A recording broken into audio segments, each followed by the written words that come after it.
Be sure and tell them Large Marge sent ya.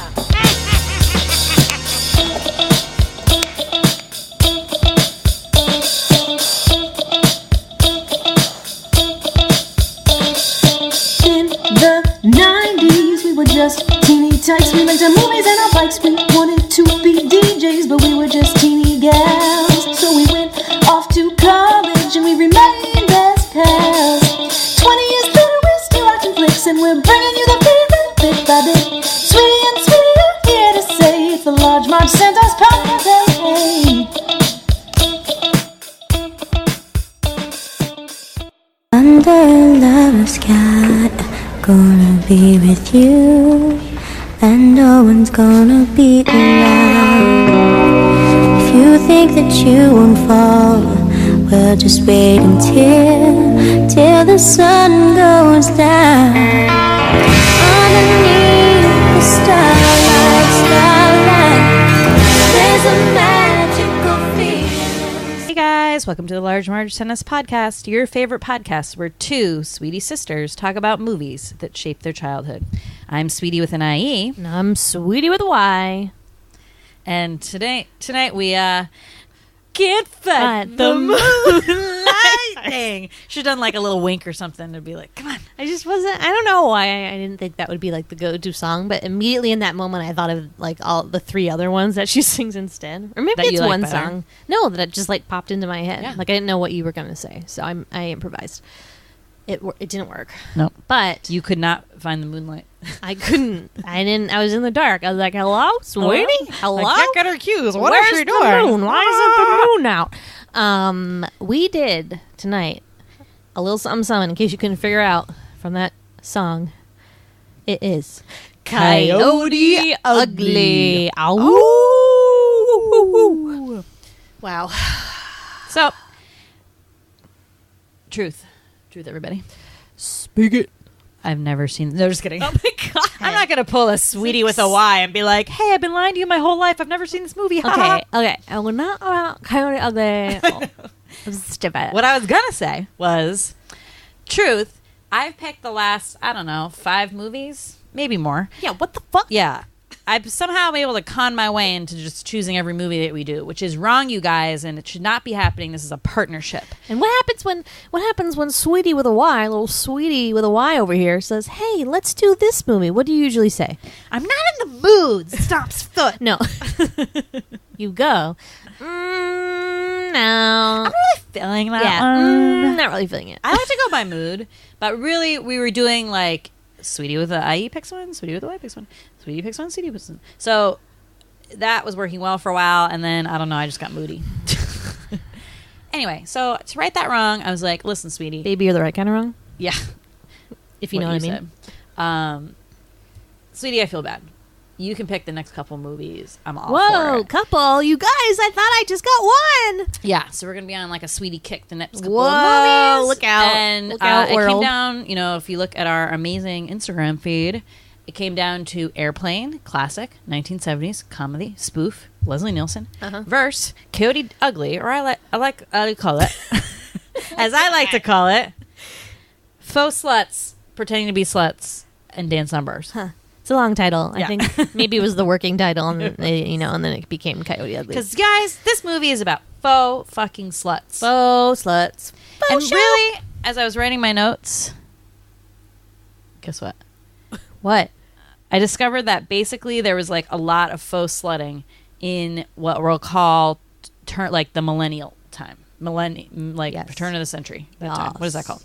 I don't know. The aughts. The early aughts. Early aughts, right? Like, I was in high school. I was in middle school. Time of my life. 8th grade. Yeah. I had boobs. Listen. Who I ruled watched the world? this. I watched this movie. Who ruled the world in 2000s? Just put it Destiny's together. Child? Keep going. I thought it was a trick question. Keep going. Girls. What other what? Girls run the world. Oh. Britney. Yes. Christina. Yes. Blah, blah, blah. Many more. Yes. What were they? Singers. Faux sluts. Oh. Their entire brand That was a hard game. Was faux slutting, which really, if you think about it, that was a crazy theme. That's what the aughts were about. I know. And when you look back and you live through that, you're like, Listen. oh my god. And remember all the baby doll clothes that we talk about? Gross. Faux But slutting. Well, let me tell you a little story, guys. So this whole movement, what Slutty is referring to as the what? Faux sluts movement. So faux sluts aughts. So Faux that slut movement, you would think on the surface would be like anti-feminism because you're like feeding into the male, whatever. So MCAS, which was like a test, a bullshit test only people in Massachusetts took, was stupid, had an essay question. Oh, sorry, no. This was for the AP English. Okay. You had to take a test to get into it. You needed a 4 or essay? a 5. Yep. Yeah. So I'm taking that test in the library, and the question is like something controversial. And I picked whether or not Christina Aguilera was a positive role model for young Good one. girls. And I flipped around and was like, you know what? Actually, she is a positive role model because it's about freedom. And it's about getting to do whatever you want. And it's about, like, feeling sexy because you want to feel... I don't know. It felt more of, like, a freedom thing that, like, women can do that kind of to me in that moment. She was, like, the least faux sluttiest of them all. Because, remember, Christina really started out as, like, ooh, I'm a genie in a bottle, rub me right way. Very slutty. Like, tiny little shirts. And then she really kind of went more towards bad girl. She got, like, dyed her hair. She had the red. She was, like, a little bit more punky. And then she just, like, owned the slutness instead of trying to be like, well, I'm actually, like, really good and sweet. So you're calling Xtina a real slut. Yes. Which is now what we have embraced now. Now it's just like, be a slut. Yeah. Like, don't be like, a creepy baby doll who's like a tease and like that's how you're going to get ahead in life. Which was basically, again, like the theme of the fucking aughts. So along that vein, this movie fits right in. Why? Because it's about, at the crux of the story, a faux slut. Wow. Do we even need to do this witty synopsis? I feel like that's just the job is done. It's so good. Quick couple things. Okay. Coyote Ugly from 2000. Wow. The year 2000. Very cool. Millennium. Yeah. I saw this movie. I went to go visit with me and my friend, visited her cousin who was a senior at Syracuse. And we went, and I think he was like sick of hanging out with us because he was a guy. We were girls. And he was like, dropped us off at his girls. He was friends with all these girls who live in a house. And they're like, we're watching Coyote. Want to watch it? I'm like, oh, I've never seen it. Obsessed with this movie. Oh my god, got the soundtrack, which is amazing, by the way, and fucking jammed to this in my 1986 Toyota Cressida with one black door. I mean, it was like my jam. So I had a huge fondness for this movie, and it really hasn't aged that well for me. We'll go into it later. Shocking. This movie was everything to me and my friends, and I think it gave me an unrealistic idea of what my teenage and early 20 years would be like. Back then I was like, I'm gonna be so hot, and like in my bedroom I was very sexy. I was very slutty, and I was like, I'm gonna be a bad girl. I'm gonna get out of here. I'm gonna go crazy. Turns out I didn't, because I'm shy. So there was like an inside, an indoor, and an outdoor or something. I don't know. Anyways, this movie made me want to be that so bad, and now I look at it and I'm like, ugh, it's a little tramp stamp, but I mean, it's fine if you do it, but it's just not the thing anymore. Like it really that kind of like pouring water all over your girlfriends and whipping your hair around. It's just not the thing, guys. So Coyote Ugly bars do still exist, though. Oh, I know. They're like around the U.S., but you would have to pay me a lot of money if I can go into one of those. That looks like why an are all those awful women there? Fucking time, because they get dragged by guys who want to go to the bar to see the hot chicks. Terrible date. They're not dates. They're like, I mean, I don't know who is like the age group that is supposed to be Why are going we dipping to that bar. into the psychology of the patrons at Coyote Ugly? We got bigger fish to fry, folks. Bigger coyotes to kill. Are you done with your couple things? You got a couple more things. No, that's it. Let's just go in the synopsis. Yeah, let's just... Woo! And sorry if we slur our words a lot. It's really hot, and the heat is weighing that's on why. us. We got a fan blowing. We had a case of the giggles before this started, and I feel like we never got it out. So, anyways... I apologize. This is going to be a trashy episode, which fits because it's about a trashy movie, sort of. All right. Do it. It's time for the sweet synopsis. Yeah, it is. Hell no, H2O. Hell no, H2O. To this day, if I see someone order a water in a bar, that just goes through my head. I'm sorry. I always order water in a bar. I'll get it. I'll talk about this, but it's really important now to maintain peak hydration when you're drinking. Yes. So I'm totally for ordering a water, but there's no water in this bar. Yep. We'll get into it. We'll unpack it. Violet Sanford is a New Jersey gal who wants to make it in the big city. A stunning, gigantic, enormous feat of 45 miles away. Folks, that's basically down the street. Yeah. But whatever. She wants to make it in the city. She wants to be a songwriter. Not a singer, a songwriter. Why does she not want to be a singer, sweetie? Poor Vi. Vi's got a little bit of stage fright. Stage fright. She's afraid of getting up there. You know, she has amazing talent. She's actually quite a good singer. But she just can't perform in front of other people, which is fine if you're a songwriter, but not fine when you're trying to start out, because how else are people gonna know your songs and hear your songs? How do they? So that proves a bit of a block on her success in New York. But, you know, she really tries. She does it anyway. And you know how she tries? She makes 1,000 demo tapes, puts them in envelopes, and walks them up to every talent agency and is like, hey, can you, like, give this to Mariah and Whitney Houston? Like this is my song. Is that how you become a songwriter? Because, like, no. But, why like, did she think that? Aim low. Aim low. Start with someone not Whitney or Mariah. Whatever, Violet. Whatever. So, guess what? And has songwriting ever worked that way? I don't know. That's That's why I was, like, sitting there like, oh, how does anyone get noticed in songwriting? I was very concerned. I think it has to do with, like, the open mic thing may be real. Or if you know someone. I'm not sure.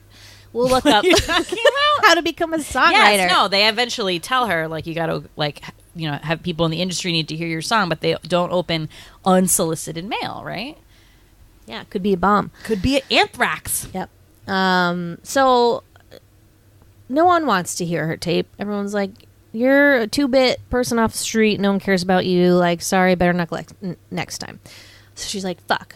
But problem here, she's running out of money. I don't know if she thought she was going to, like, move to New York City and be like, boom, I hired as a songwriter. Here is $5,000. Like, what? Yeah. Did she didn't have a plan? Anyways, she waits until now to get a job. She has experience being a waitress. One night at a diner, she spots a rowdy group of 3 women who are fun and loud and dance and wild and blah, blah. And the guy at the diner is like, yeah, they're in here every morning. He uses, I think it's 3 a.m., 4 a.m. They're coyotes. And she's like, what's a coyote? Coyote Ugly. And then he tells her where to go. She goes to this place. It's called Coyote Ugly. She goes inside. No. She goes inside, and what does she find? Sweetie. So she meets the owner of the bar downstairs, who is a very tough-looking blonde woman named Lil, and asks her if there's a job available, thinking, you know, it's just a regular bar. I can do bartending, whatever. She's like, where are you from? Is trying to get the deets on her. Like, are you from a small town? Because Lil's seen it all before. She's seen these girls marching through New York City and they just get eaten alive, right? So she's like, okay, like, you want an audition, like, you know, come on whatever night that was at 11 o'clock when you get busy. Like, and she's like, you're giving me the job? And she's like, no. Oh, this one she says, no, it's an audition. So I think that's when Vi's kind of like, I'm not sure that this is a regular bar. Because what happens when she shows up at 11 o'clock? Lil, like, rips her shirt, puts her hair down, makes her look all sexy, gives her a fake personality of a kindergarten school teacher. Used to be a nun. Used to be a nun and is the only virgin in town or whatever. So the guys go nuts. So she's immediately thrown into this bartending life, which, if you've never bartended in your life, is pretty scary. She literally doesn't know how to do anything. See the movie Cocktail. Right. But at least in this case, they only have to serve beer and shots. Yeah. There's that saving grace. However, small snag in this job, little side, what's it called? Side roll. Snag? What is it like on the when you get a job listing and there's like expectations? What are those called? It's like requirements. Yeah. Or no, that's what you need. What rule? Are you talking about the rules? Like what? The job role. I don't know. Anyways. So she didn't read the fine print, and it says every other song that is cool, you have to get up on the bar and dance and be sexy and waste a lot of drinks. Yeah, flirt with the customers, take the shots that they give you. I mean, this bar is basically about, like, how to ogle hot girls while also getting your drink served to you. It's just like a It's a PG-rated strip club. Yeah. But you're all crammed in there like it's a rock show, so it's not a strip club because you're not at like a little casual purple neon table or something, whatever. It's different. But anyways, she's not sure about this, but she sticks it out. Because it's like, I don't know, because her personality was like so different. Do you think she was just like, I know I'll make a lot of money here? Like, why did she stick with it? I don't know. I think she liked the girls, and she knew that that's who she needed to be. Maybe like outgoing and dancing like that. Like that was the thing she lacked. So I think it has something to do with that. But what do I know? Anyway, so after a couple of like, okay, I guess I'm not cut out for this, and then just kidding, I guess you can break up fights. Like I'm going to rehire you, and all these things. She finally becomes a permanent Coyote Ugly. Something we did not mention is earlier on when she was trying to get her tape scene, she has a little snafu. What is that called? Like you just can't think of any mix up. I'm messed up. There's some confusion, mixed messages, mixed signals. The bartender, she's like, "Who's that guy?" She sees this suave guy walking through a club with like a leather jacket. Who's that guy? Oh, that's Mr. O'Donnell.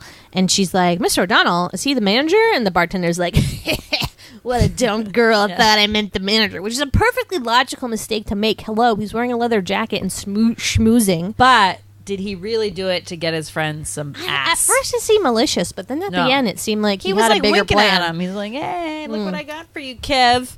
Yeah, what an interesting character, the albino bartender friend, who really is the hero of this film because without him, they would not have gotten together. Wow, groundbreaking theory. Right, that fan fiction.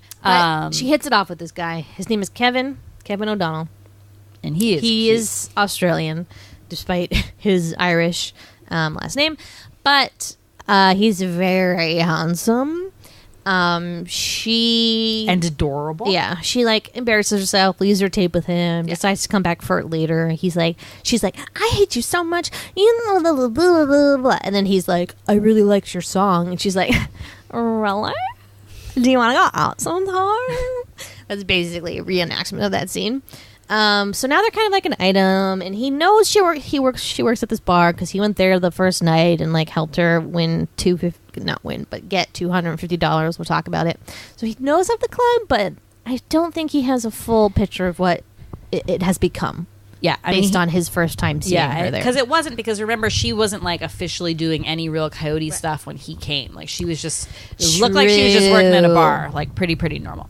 So, but at this point, also Kevin is trying to cure her of her stage fright, right? So he tries like a couple different methods. You know, the old cardboard cutouts. Pretending to be audience members. Cutouts, trying to be audience members. Shuts off the light. Helps her like, you know, is just trying to make her a little bit braver, which she is doing like piece by piece. She sings in front of him. Whoa, huge deal. Big step.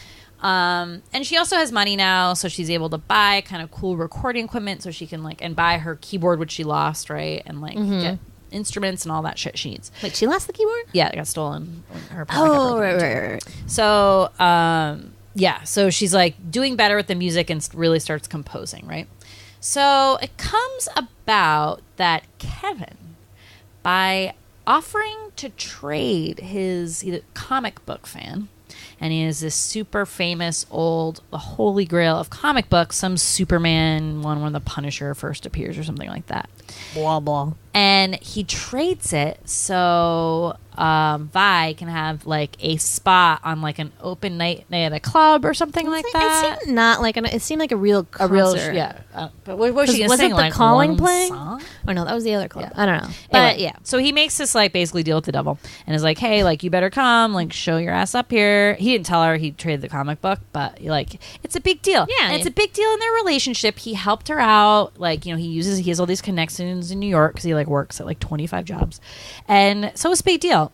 So she tells Lil, I gotta leave at 10:30. And Lil like refuses to let her leave, says your real fans are here, they're waiting for you to sing over the jukebox because that's what everybody loves. I think that's illegal. I think if somebody needs time off and you clear it with them, I don't think you're allowed to just be like, you can never leave. Like, but, what? you know, part of her was really scared too, so she used that as an excuse. Yeah, that's true. Calls up poor Kev and is like, hey, dude, sorry, can't make it. Gotta work, bye. And he is pissed. And you know what? I would be too, because he really put himself and his comic book on the line. It was very rude. Lost it.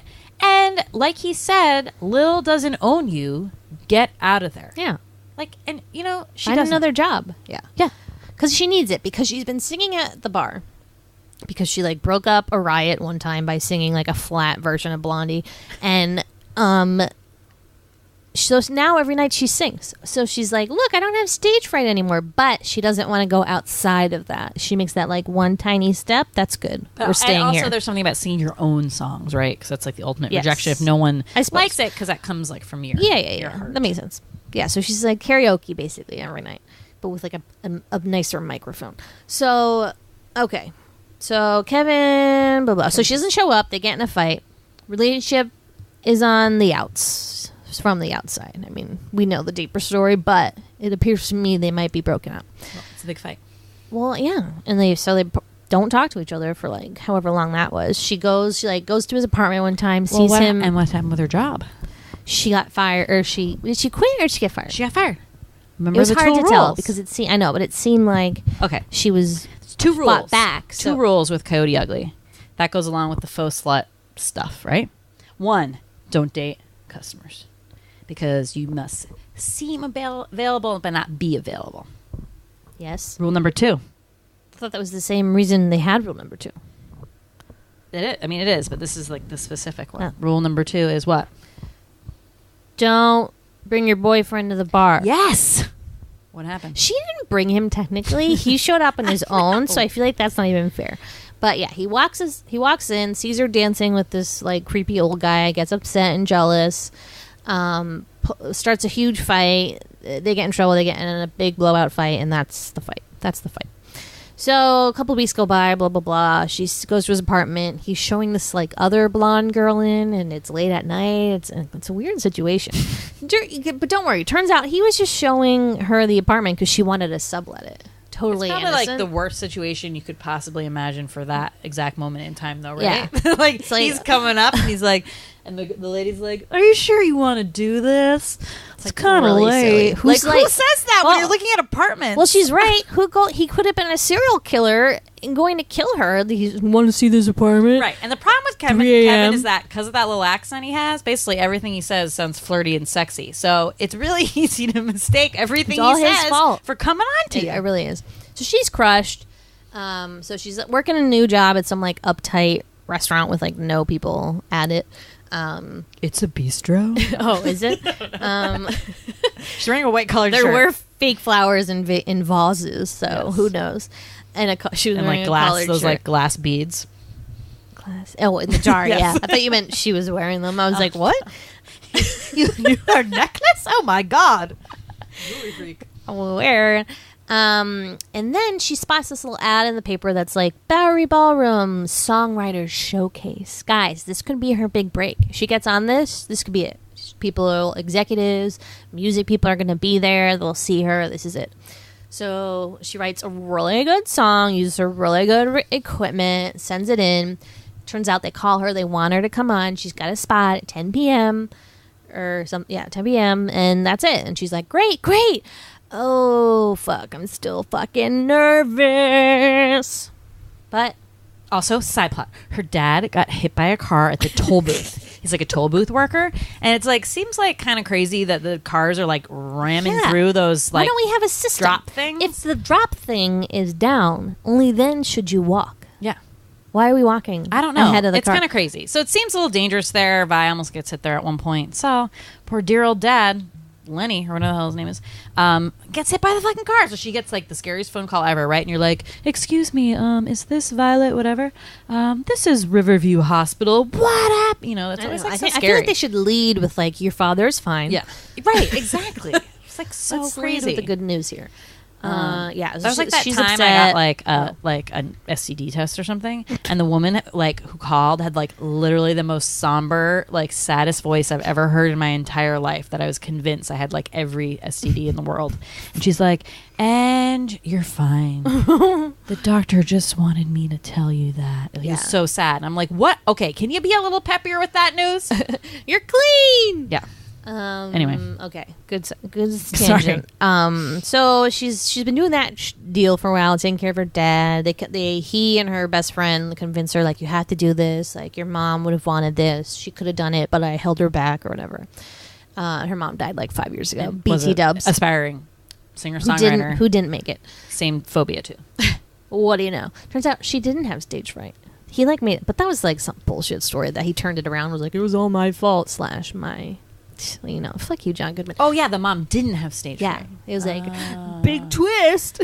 Right, so she only, like, convinced her, and again, was just a way to, like, not have to do it, because you're like, oh, I'm too scared. Yeah, I think there's something deeper inside of these women. They need to really go to a therapist and talk it out. Something is holding them back, chaining them down. It could be a demon. They could get it looked at. But, so, she's ready to go. The Coyotes close the bar for the first time ever. That bar's opens on Christmas? Like, what? People need to drink the most on Christmas. What about the girls? They work every night, and there's only 3 of them, so that's mean they're working every night. I'm sure they close for Doesn't holidays. seem like anyone gets a day I don't know if they off. have family either. Sad. They seem like loners. Very sad. They're loner. She's a loner daddy. So they go with her, and then the Coyotes do a nice thing. Lillian calls Kevin O'Donnell and is like, look at page 3 on your paper, blah, blah, blah. And it's Violet, so he's like, oh, look at that. So now everyone's there to watch her sing. She shows up. She walks to the mic. She goes, sorry, and then turns away, and the lights go out again, which is just what happens when she tries to do an open mic earlier in the movie. But then the lights go out, and she remembers that the one time she sang in front of somebody, it was when Kevin turned out the lights. So it, like, puts her at ease. And she's like, you're right, I can do this. Starts the song slow, a cappella. The band comes in a little bit, dun, dun, dun, and then the lights hit her. Boom! It's a show. She's doing it. She's doing it. She's doing it now. She rocks it. She rocks the socks off everybody in that club. Cut to 3 months later. She sold her song. Guess to whom? Leanne Rimes. What? Yeah. So Leanne Rimes, very big in this time period for people that enjoyed that sort of music. I did not. Sorry, Leanne. She was kind of like a pop country. She was like Taylor Swift before her brother was Taylor Swift. Yeah, there's just something. I was like past my weird Shania Twain phase So at that young point. too. So She was only like 13 or something when she did that first song. That's like blue.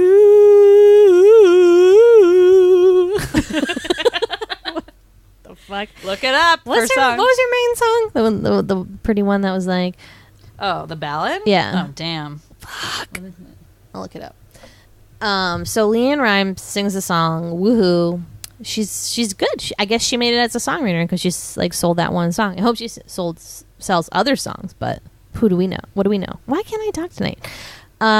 Okay, so end of the movie. Happy ending. She gets what she wants. She gets more than she could ever Gets back with Kevin. Gets back with Kevin. Her dad's now loves Coyote Ugly and goes there and has like a social time with dating them. his nurse. And is dating. That was his nurse. Yes, I the missed redhead that. nurse who gave him the Old Spice. Oh my god. Good times. Yeah. That's it.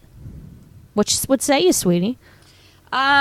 Yeah, this movie is still like super fun. I guess it's like it was produced by Jerry Bruckheimer, who does like a lot of action movies, and I think he did like CSI or something like that. Sorry, the Leanne Rimes song. How do I live without you?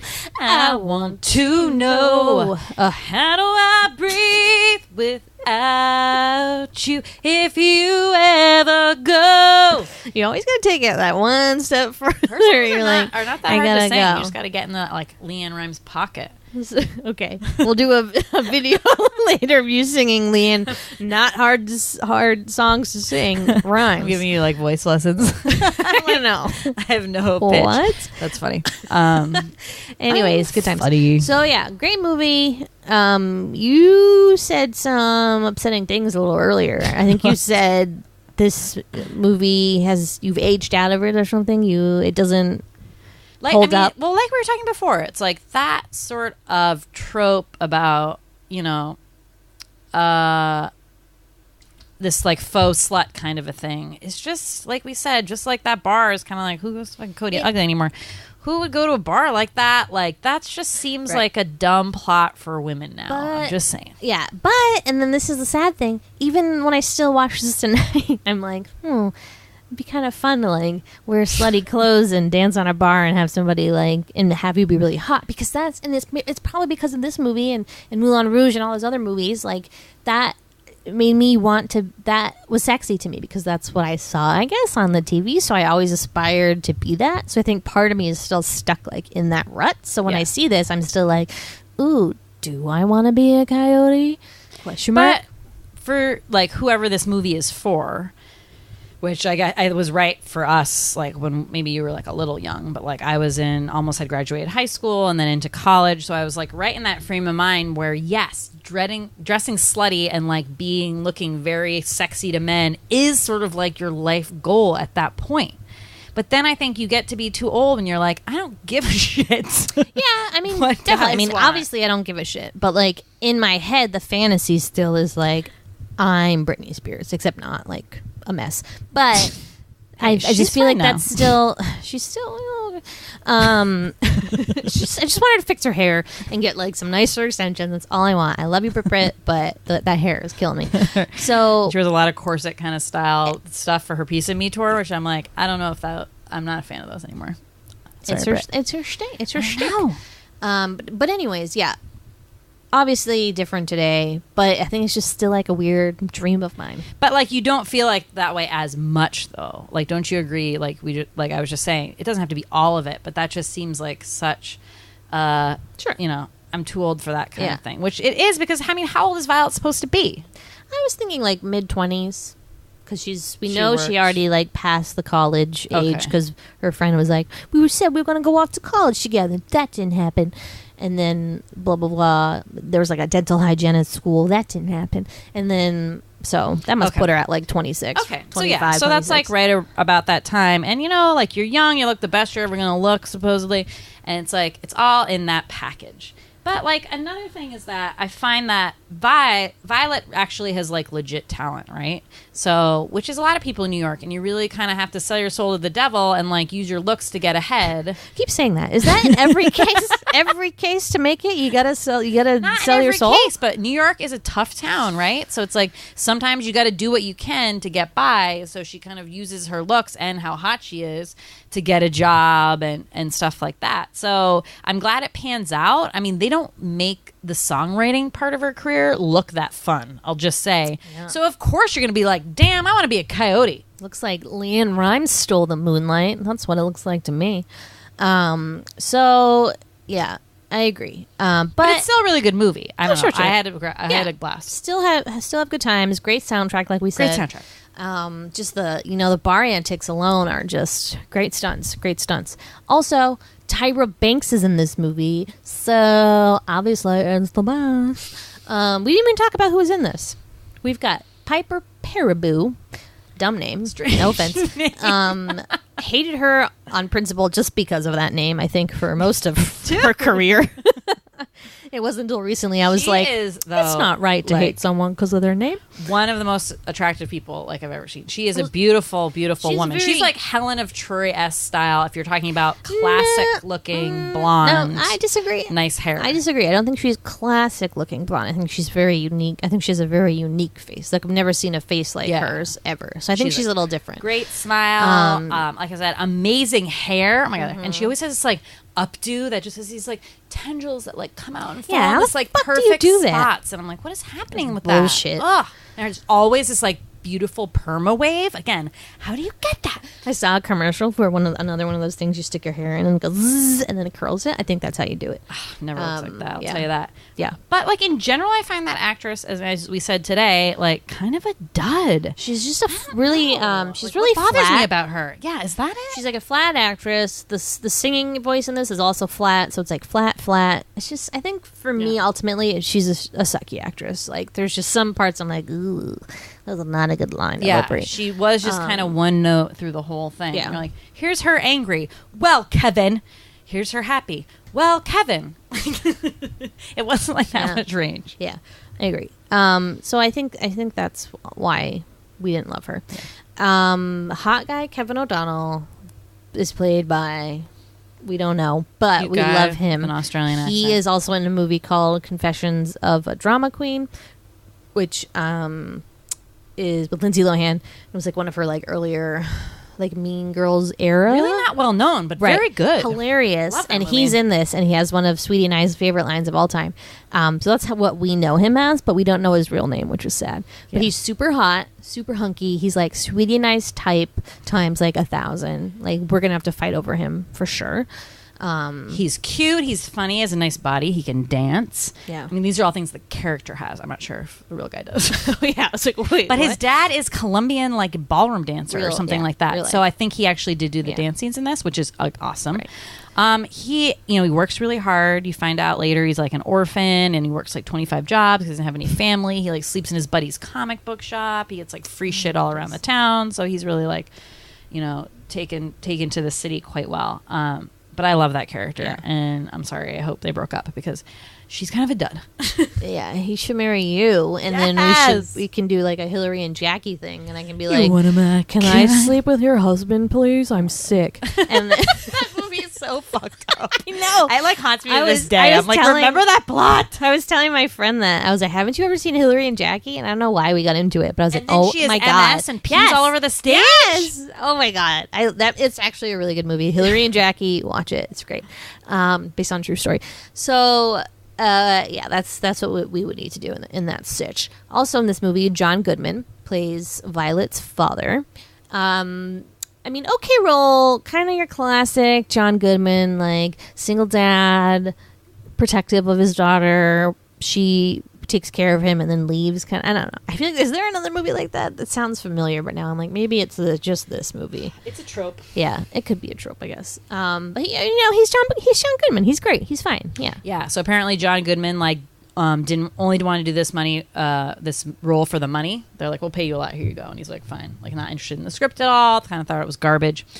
And then when they test screened this, like everyone was like, need more John Goodman scenes. So like all the scenes they had cut out, they put back in because everyone like loved his character so much. So Typical. good job, JG. Typical. And then her friend, whose name we also don't know, but is in the new Stephen King-ish show Castle Rock on Hulu.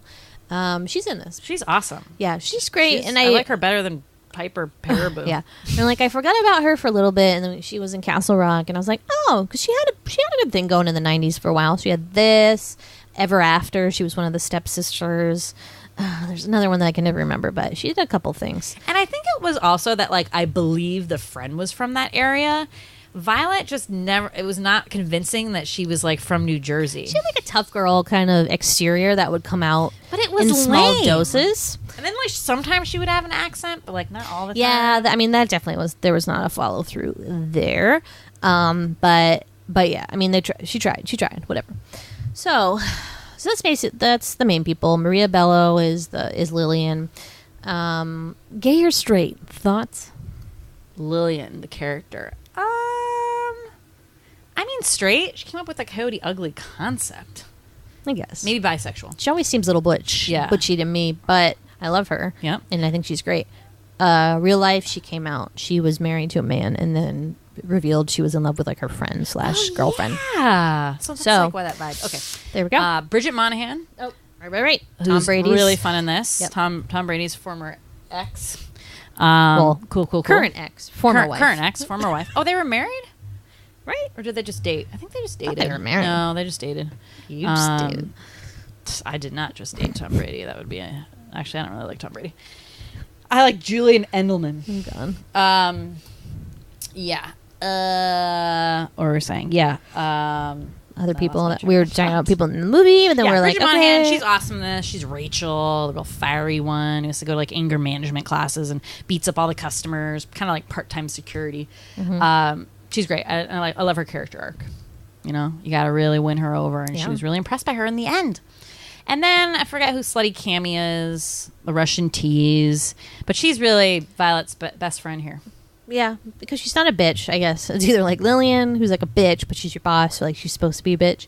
Rachel, who's actually a bitch, and then the only person who's nice to her. So Yeah. obviously you're going to gravitate towards her. Like I said, only 3 people work at this bar, even though later they play a baseball game and somehow have a full team. Where do those other people come from? weird, suspicious. But yeah, those are there, but they're not. Yeah, and she's not really well known, obviously. And then Tyra Banks, like I said, is Zoe, who is the coyote who's leaving. Did they ever say what Zoe is leaving to go do? No, and then why does she come back? Yeah, though, right? obviously she didn't make it. I always thought she was going to be like an actress. Wouldn't it be funny if she was like, I'm going to try to be a model? Why did I think it was like med school or something? Oh yeah, wait. Because she was like really smart, actually.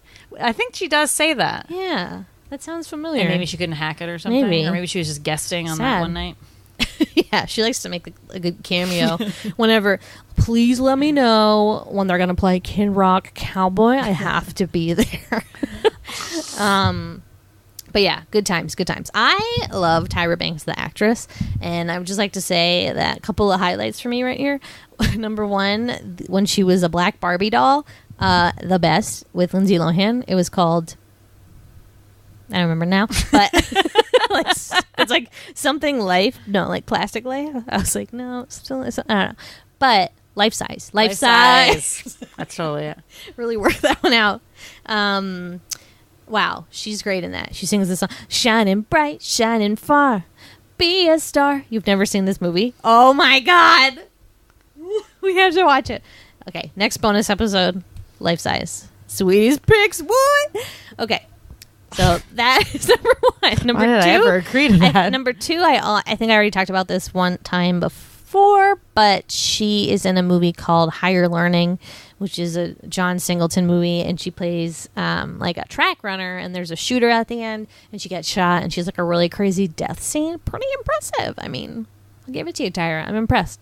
But I love her. You know, she's a beast. She can do it all. Dance, sing, act. Can't sing that well, but like she tries. Love her. That's it. No, that's she my was Tyra great in Banks this. I almost rant wish they just over. like kept her in the bar and then just added a coyote instead of like taking her away for most of the time. I love that part when she's in the in the diner and they're like getting breakfast and she's like goes to get the ketchup from the next table or something, and then like this song plays that was like plays in the bar all the time, and she's like, what's that guy's name? Rodrigo or something? Yeah. Rodrigo, turn this up. This is our jam, and just starts like doing this dance, and everyone's like, and wait, is it that song? Oh yeah. Oh, yeah. It takes two to make a thing thing go right. Oh, Is it? Yeah. It takes two to make it out of sight. Or no. Or is it You're Unbelievable, which plays No, it wasn't that one. That was the theme. That was the song they always played when she would walk into record places and be like, here's my tape. Yeah. They played it twice in two different occasions. You're Unbelievable.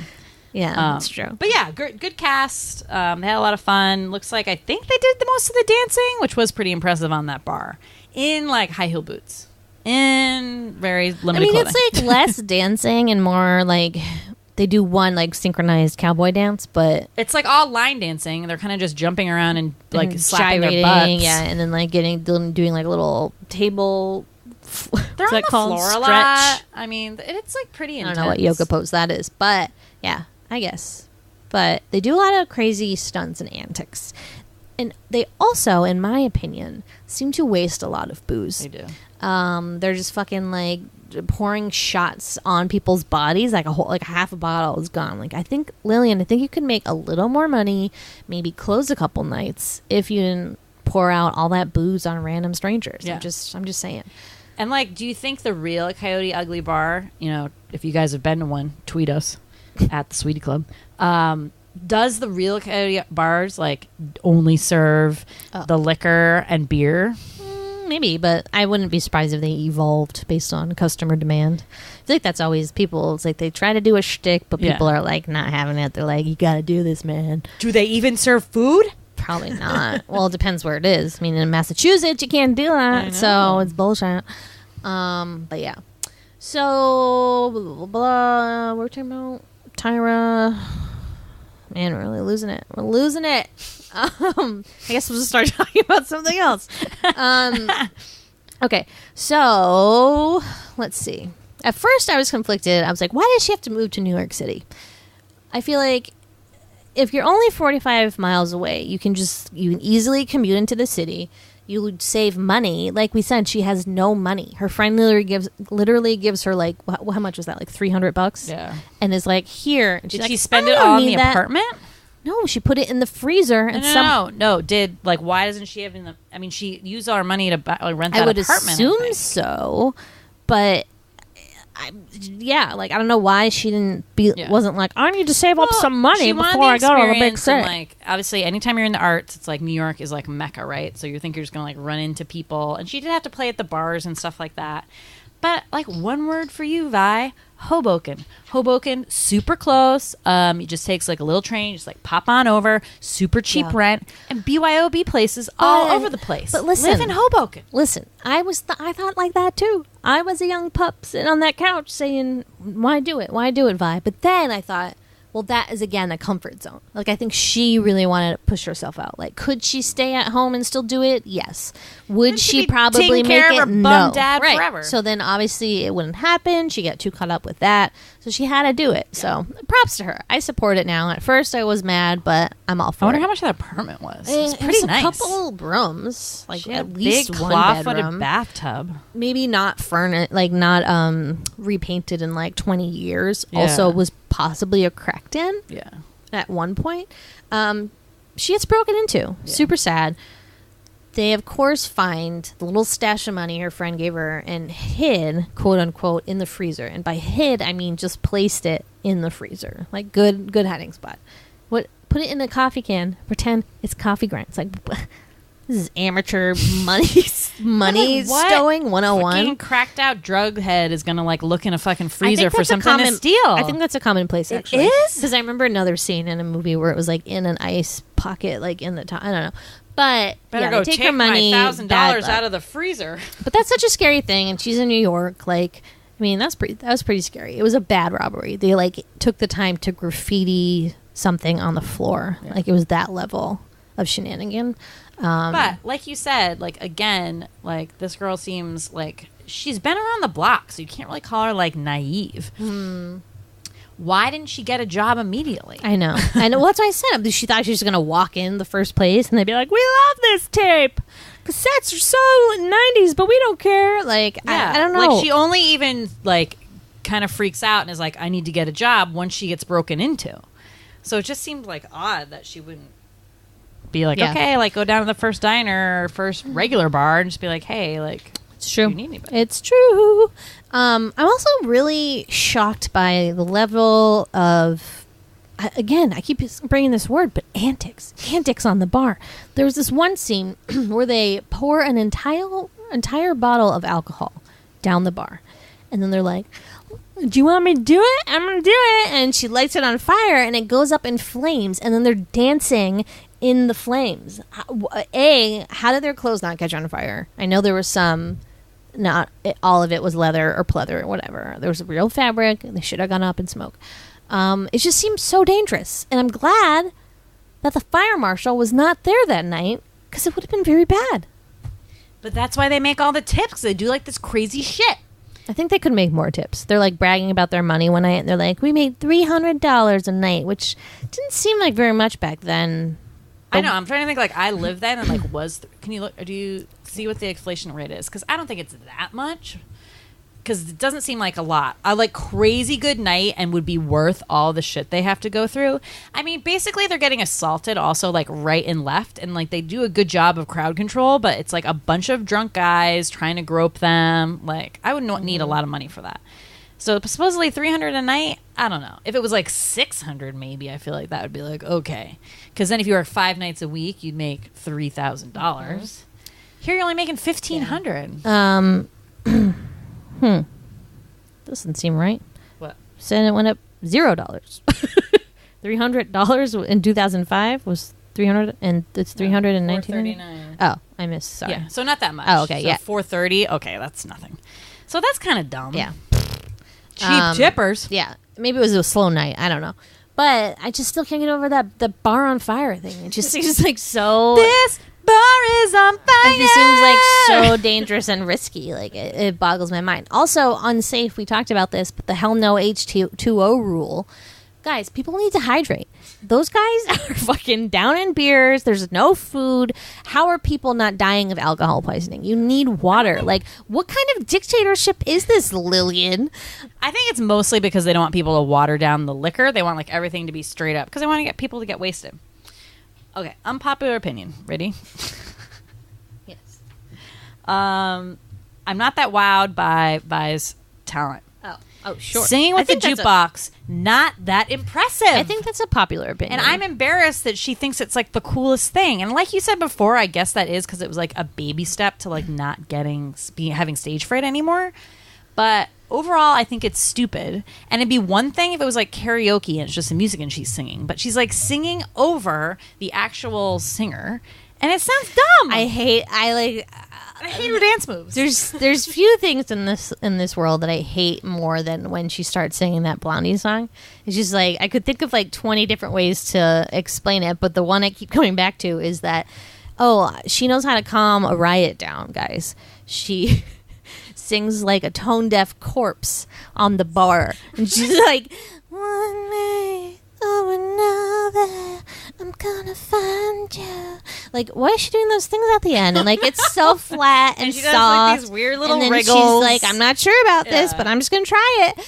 And it's so awkward. And I know it's supposed to be like her shining moment, and everybody's like freaking out like and she's everybody's Beyonce. like, oh my god, who is this? Who is this star? Yeah. And it's not that great. It's not that great. And that's like my big complaint about that movie is like, that's like supposed to be the big thing. Like, she's going to be a star. But I think I remember like a weird deja vu conversation of me complaining about that to you. And you were like, she's a songwriter. Like, she's not supposed to be a great singer. Like, that's why songwriters write the songs and don't sing them. But that's not always true because Lady Gaga was a songwriter. All I have to say is Carole King. Carole King. I mean, it's not... I don't know why I'm judging by what you said to me 10 years ago, but... Obviously, I believe everything you tell me. But yeah. I don't think she's great. Yeah, she's just flat. Her acting's flat. Her singing's flat. And her dance moves bother Chest me is flat, so much. She like has to like touch her hair, and she like does this like little weird shoulder things, and she looks like so coy and sexual. Well, maybe that's part of her like character, her like kindergarten teacher character. That's true. So I guess she was nailing it then. Yeah, true. But True. I don't know. Like I said, like I'm sure that actress is like really nice. I know she's done like I feel like she was on like a TBS show or something like for like Covert a long Affairs time. or something. I think she's gotten better, and she is like astonishingly beautiful. But yeah, something just rubs me the wrong way about that. Hey, girl. Yaks. Yeah. So you said earlier today that you weren't sure who this movie was for. And I mean, I can tell you who it's for. It's for teenage girls. I 100% believe it. And However, boys. no. I think there's a romance. It's as soon as you put in that love like, story. How many like gratuitous naked shots of? Yeah, but they would just tune in for like the second that there's that sex scene. Like they wouldn't watch the whole thing. I guess it's equal opportunity then. So I know, you have the hot girls, and then you have the right, but I think rom-com. primarily made for young girls. However, was directed and filmed by a man who obviously is a man, and so there's a lot of male gaze in this. Yeah, because I mean, that's what I'm talking about. Right. So it's super uncomfortable. There's shots of like her silhouette. She's like in a bra and her underwear a lot. They the show angles. like, her like way watch her get dressed. It's like only around like where her underwear and stuff is, and her like really she's a very good stomach, like a really it's skinny so toned weird, stomach. and you don't always notice stuff like that until you stop seeing movies like that, and you're like, oh. It's not supposed to be like this. Like, obviously, today's example is Wonder Woman, very non-male gaze, which is surprising because Wonder Woman is so often lauded as like a sex symbol. And then when she was in Justice League, Wonder Woman, which was a different director, a male director, immediately we got shots of Wonder Woman's ass walking up the stairs. Like, that's the male gaze. So whenever It just is so unnecessary when Yeah. you really see those now. You're like, and it's almost like laughable. You're like, wow, like why is that important to the narrative? Like, Yeah. that We were we like, see her panty line. Yeah. Like, yay. Whoa. But yeah, I find that obviously very, very fascinating. Yeah. You saying that just reminded me of something. Mm. Female. Oh, speaking of sex scenes, Uh-oh. which there's only one, and it's actually pretty cute, and it's like very sexy without being like really any skin or anything, which is kind of. I mean, she does like a striptease, but you really can't see it. Yep. Anyway, so front runner for this title role, Violet Sanford, was going to go to Jessica Simpson. She made it super, super far and then refused to do the sex scene far in the audition process. And so they had to cast somebody else. So, again, faux slut. Barely a sex scene, though. I know, but maybe there was... Well, I guess there were other ones that they took a bunch out. But, like, Jessica Simpson had probably the most of, like, I'm a virginal princess. Like, she had that whole thing with the promise ring and her dad. I mean, they were very religious. They're from Texas, right? So that was, like, her whole shtick. But then she would have these videos of her in, like, you know, these pretty, like, scandalous clothes, belly shirts. Remember that one? I just heard this song at the gym the other day. It goes... He's irresistible up close. And she's in like this red leather bodysuit on the elevator. I mean, that song I think was after she got married and had sex. So I think that was a lap.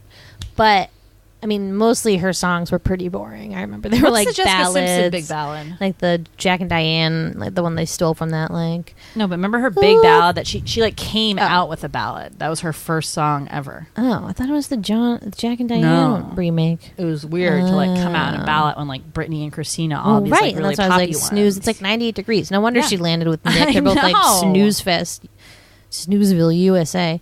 All right, Jessica. Side story. I was making a super awesome playlist for work, to jam with my ladies, and I was adding that Jessica Simpson song "Irresistible." What? That's it? Yeah. Well, no, that was the one you were talking about, and that you saw at the gym. So I add that, and I'm like, man, I love that song. So then at work the next day, there's like all these fucking weird ass ballads keep playing. I'm like, what the fuck? I'm like, Alexa, what is this? And every time it's Jessica Simpson. And I'm like, why did I put this song on this playlist? So then I go back and I look, and I accidentally added her entire album to the playlist. So all these terrible songs, they're not great, guys. She has maybe one good song per album. Okay. Jessica Simpson's main song was I Wanna Love You Forever. Yeah. Oh, I wanna love you forever. Ugh. No. Yeah. So it was that whole thing. There was just such a slew, and like, they'd all talk like babies and be like, I'm a tiny baby that you want to have sex with. Almost like Ariana Grande is sort of like taken up that mantle like slightly, which is like kind of interesting. I'm not into it. I don't know. I'm not that into it. But Jessica didn't get it, so she did not get the role. Yeah, she didn't get it. Brittany also really had her in mind for. Wow. And get this, Fairuza Balk. I don't know. Scary. She like killed people by accident just looking at them. Nancy at the bar. Oh man, that'd be so funny. The gliding with the boots, the pointy feet across the bar. The bar clears out. What is that called when like two things come together like that? Two like shows or series? Crossover. Yeah, biggest crossover event of the late 90s. Yeah, good times. And then I also learned that Kevin Smith helped with the script rewrite. Interesting.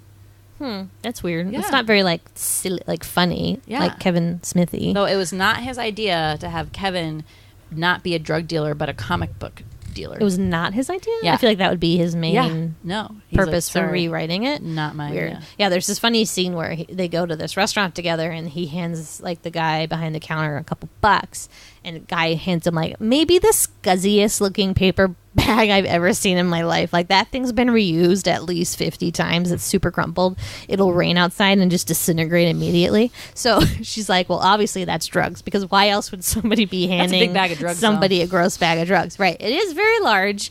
But she's dumb, right? She's a little naive.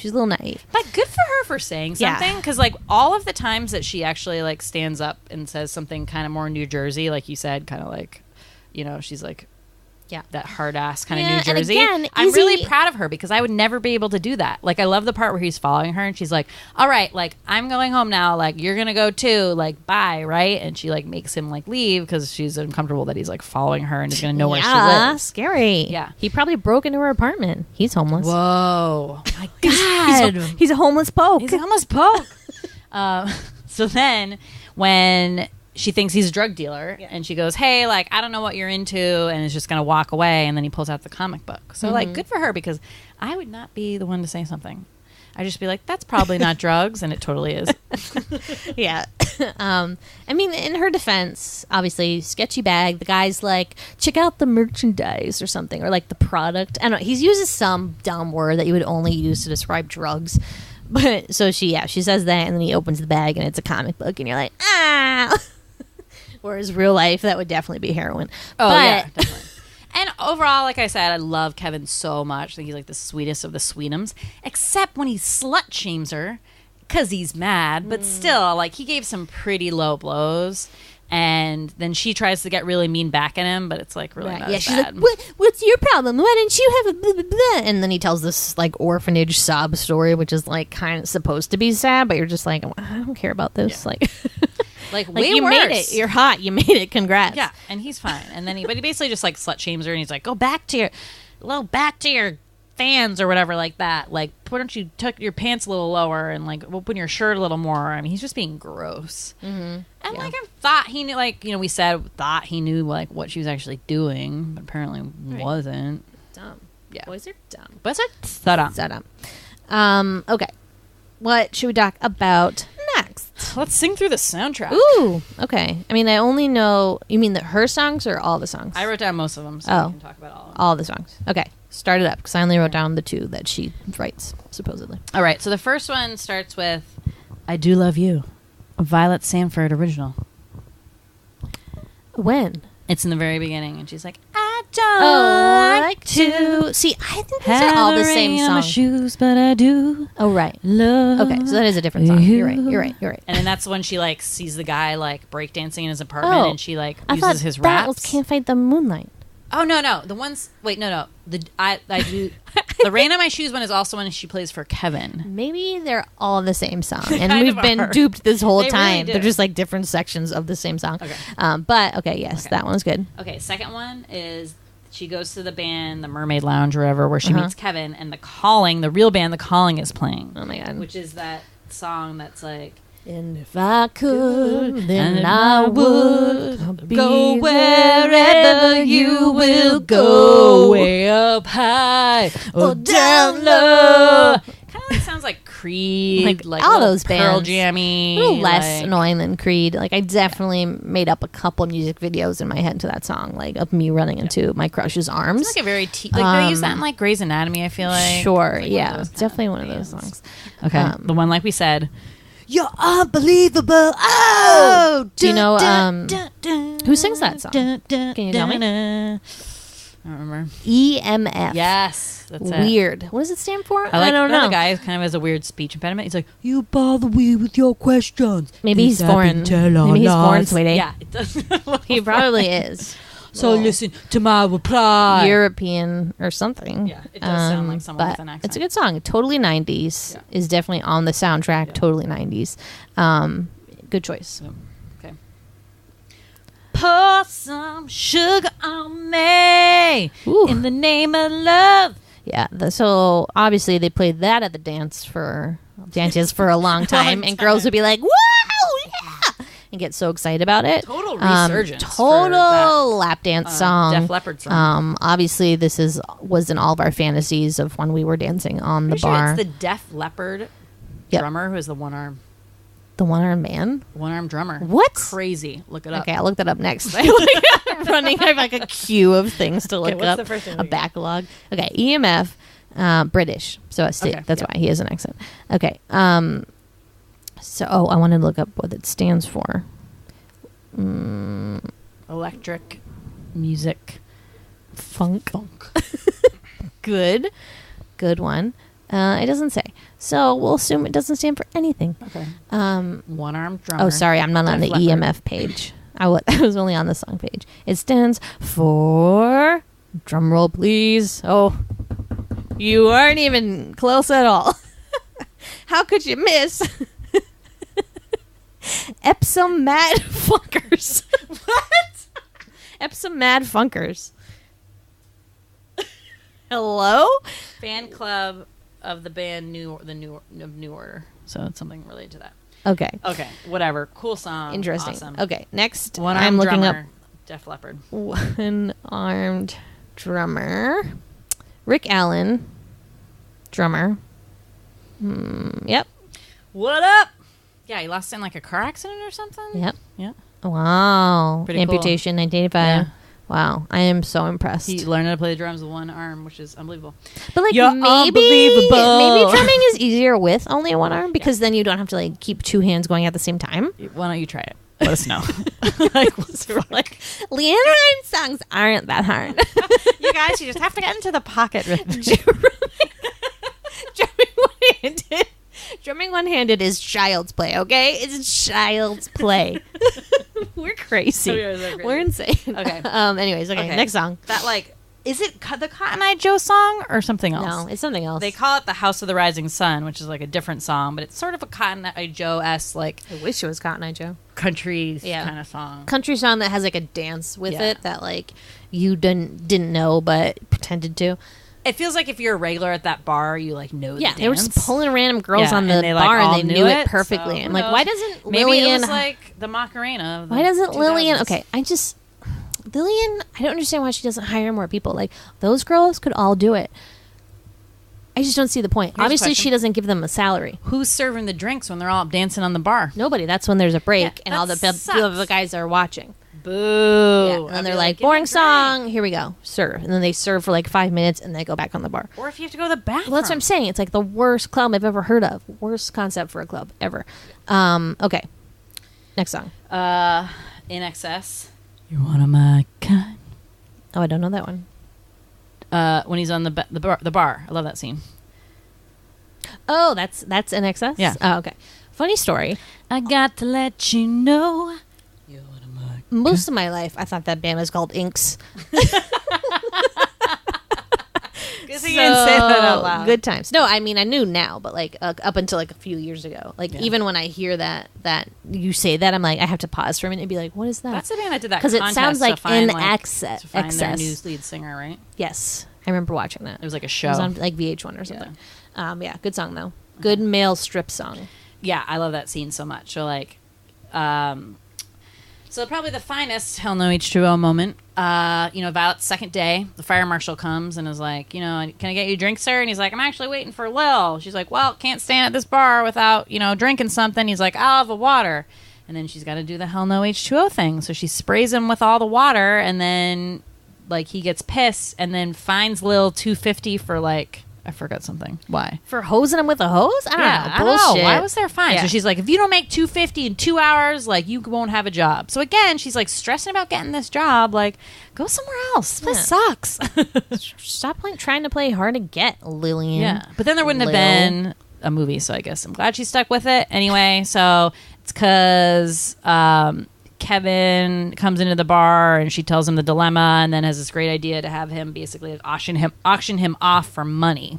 So all these like ladies bid on Kevin and this, the In Excess or Inks song plays and Kevin does his adorable little dance on the bar. Like we said, I think the actor's dad is actually a dancer. So I'm sure he can dance really well. He's so hot.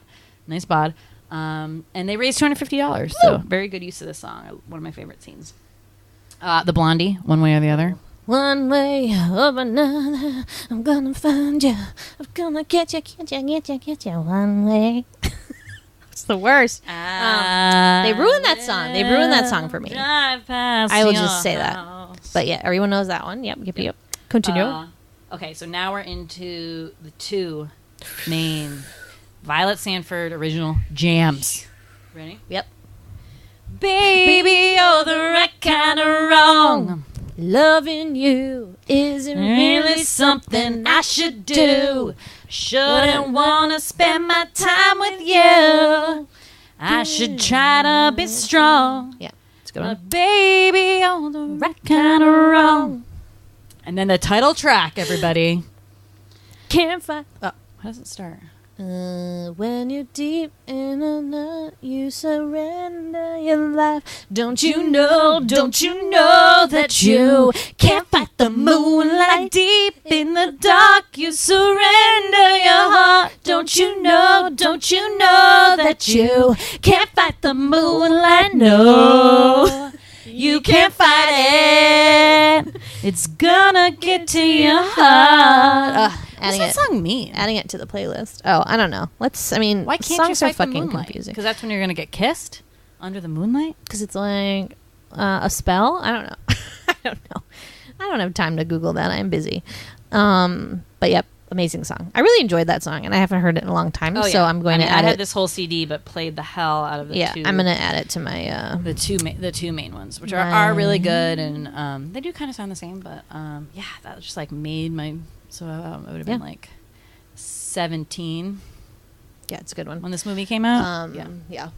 Any other songs, or that's it? Yeah, that's it. Okay, good times, good songs. How about some 90s things? Few that I spotted. Number 1, Chokers. Yep. Whew, I was a big fan of Chokers. I thought they were the coolest thing ever. Coming back. I know. I'm kind of disappointed. They just seem very trashy in 90s to me now still. The plastic tattoo necklace. The Russian girl has a pink one. It's not a good look. But yeah, those were huge. Pleather pants, also huge in the 90s and early 2000s. Sweetie and I both owned a pair. Wore them to an NSYNC concert together, in which we drove home in a limo. We got a ride in a limo with her Emily's rich friend. Yeah. So, did I have other 90s things? I don't know. No. Belly shirts. Belly shirts, yes. Also coming back. The crop shirts. Also, the style of dress in the very beginning scene when they're saying like goodbye to her at the bar, and they make her get on the stage and sing "I Will Survive." There's that style of dress that could either be a dress or pajamas. Do you know what I mean? It's either like that's a night dress or is it a dress? It's confusing. Is that 90s? You think? I think it's in that time frame, like late 90s, definitely. How about a really old Mac laptop? Yeah, which was priced at $1,600 back then, which I'm pretty sure is about the same price it is today. Wow, they're not moving that price needle. Actually, well, the bigger ones might be like 2,000, but still, like, no wonder they're refurbished, $1 billion definitely company. 1,600. Yeah, she paid like a lot of money for that shit. I guess 300 a night adds up. Yeah. Oh, totally. No cell phones. No cell phones. So always, using a lot of payphones. She had to like call Kevin at the club on the payphone from the bar, the payphone. What a nightmare. Yeah. What if you like fucked up the call, like when it's like you have to like dial a number and you're like, oh shit, I hit 6 instead of 7, and then you only had 1 dime. Yeah. You can't call back. Like that sucks. It was a hard life. She could have just thrown Kev a text and been like, hey Kev, sorry, not gonna make it. Bye. Right. Everything would be solved. Yep. It's amazing how many 90s movies like can't be done today because the simple idea that they didn't have a cell phone is like a real plot hole. Answering machine. Yeah. Answering machines, good times. Wow. Those were the days. There's a time when she comes home and she's like, I've been gone 8 hours and I only have 1 message. I'm so pathetic. And I'm like, really? No one calls me all weekend. How do they know I'm not dead? Well, that would be like you not getting 1 text all day. If you've ever had days like that, you're maybe. Like, I'm a loser. Probably. You're the only person that texts me until Phoebe. But yeah, it's just like, you're the only one. And Mom, the occasional like confusion, but Carol confusion. Is this seltzer spiked? Love you, Carol. Good times. So, but yeah, this overall like watching movies from this time period does make me feel like super cozy. Yeah, because it was an ideal time in my life where literally it was like a perfect living. It was, and I was just, my friends and I were like on top of the world. We were in 8th grade. We thought we were the best. I had boobs. All was good. It was a good fucking time. I had boobs. Yeah. You talk like you don't have boobs now.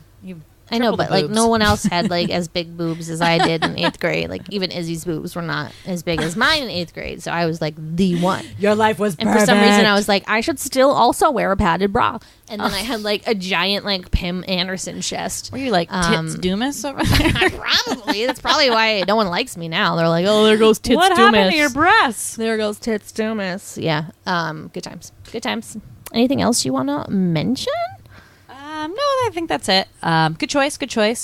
Yeah, I just had like a hankering to watch it and relive that fantasy sexuality that I'll never achieve in my life.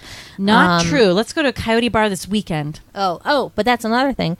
So this movie was based on the real Coyote Ugly bar, which was a bar before like the movie. So yeah, which whole was concept in New York City. Yeah, and it was was like a real bar, and that's really like what they did. Opened in the 90s. Yeah. I wonder if it still stands. I think that original location. Oh, the original one. Yeah. I don't know. I don't think they could get the So concept. that woman, like, or whoever, like, sold it, and then they franchised it? Dang. I don't know if I a guess wo- that's I don't how know it if a woman. starts. I don't know. They probably made up that whole. No, I'm saying whoever owned it. Yeah. Yeah. I'm sure a man owned this. I know. That's be what I was real. thinking. I was like, no, they probably changed What it woman for would the pay other movie. girls to basically, like, sell themselves Slut themselves for out tips? For tips, yeah. Which is, like, I guess you could say that even in just, like, normal bars, you know, girls dress a little bit, like, sluttier to get more tips, true. and they'll flirt with It's people true. to get more tips. Yeah. Because, like, you I do. don't fault them. You know, it's a tips-driven business. You gotta, really like, is. fucking make That's, the again, money. Why I do not understand why she's not hiring more people. Like, Well, then the split she's would not be paying even them. worse. For She's not tips. paying them a salary. No, like other people. There's only 3 people. Yeah. Like they could work Monday, Tuesday, Wednesday, or whatever, and spread it out. I don't think they can fit behind that bar. Whatever. I think it's a She flawed can't concept. find the talent. I think it's a bad business plan. It deserves to be in the Sweetie book of business plans. It's Failed not going to work. business attempt. It's not going to work. Do not open Coyote Ugly Bar. Oh wait, and sorry, another one thing before we sign off. So the meaning behind Coyote Ugly is that you ever wake up next to somebody hungover the next day who's so ugly you'd rather chew your arm off than wake them up. Like So- a coyote caught in a trap. Oh, okay. See, I was like, wait, what does this They'll do the that coyote sometimes come in? Yeah, to get okay. away. Now I remember that. But then the ugly part, like, but if you're the coyote because you chew your arm off, why are you ugly? Now I don't get the name. Like I got it at first. Now I'm like, I don't get the name. Like you would say okay, so it's really more referring to the person. You'd be like, that person No, is I know. Coyote Ugly. I know, but if you're That the coyote, if I slept with him, I would have to chew my arm off because I didn't want to but wake you're him up the in the morning. coyote. It's like a slur against the other person Slur. because you're talking about like the experience. I don't know. I don't buy it. I think It makes sense. Just think about it real hard. No, it doesn't make sense. Anyways, okay, that's it. That's my last thing. I think. Yeah. Good times. Good times. Tune in next time for my next choice. I don't know what it'll be. Maybe Life Size, starring Tyra Banks and Lindsay Lohan. It's gonna be one of those movies where you're gonna be like, this is amazing. It's not the same because I never saw them when I was little, so I don't have the same connection as you. We've been over this. No, I think the production value is hate all those really Disney movies. strong. No, but it was like a Disney original. You're a Disney It'll be a bonus original. episode, so we won't waste the whole episode on it. Don't worry. Anyways, okay. Thanks, guys, for listening. You can find us on Twitter at the Sweetie Club and on Instagram at Large Marge Sent Us. Also, big news: we have a merch shop now. Merch. So get your merch here. Merchandising. Pure Tea. We're using this place called Pure Tea. Link in our bio on our Instagram, and I think Sweetie put it on Twitter. Get some sweet swag, guys, on sale all tomorrow as well. So it'll be, I forget if it's like 15 or 25% off. The shop will be up forever, so we'll probably keep bothering people. And stay tuned for more contests, like to win some shit. Because I think we're gonna have to give away some of it because We're really gonna do it this no time. one's buying our stuff. So buy our stuff. Aw, thanks, guys. Bye. Bye.